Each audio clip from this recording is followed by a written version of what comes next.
#ask Dr. John Watson type చేసి మీ questions అడగండి, తప్పకుండా రిప్లై చేస్తాను. శివసూర్య 8456 సార్, హెయిర్ ట్రాన్స్ప్లాంట్ తర్వాత స్పర్మ్ కౌంట్ ఏమైనా రెడ్యూస్ అవుతుందా?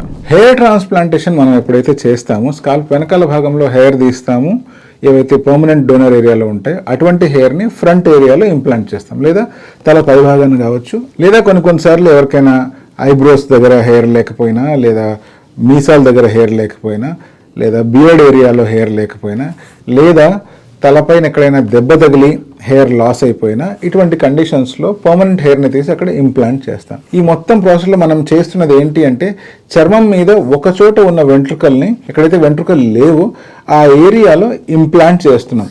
అంతే తప్పిస్తే ఎక్కడ కూడా ఇక్కడ మనం ప్రత్యేకించి హార్మోన్స్ని ఇన్వాల్వ్ చేయట్లేదు, ఎక్కడ కూడా మనం ప్రత్యేకించి మీ జెనిటల్ ఆర్గాన్స్ని కానీ లేకపోతే మీ బ్రెయిన్ కానీ అఫెక్ట్ అయ్యే పనులు ఏమీ చేయట్లేదు.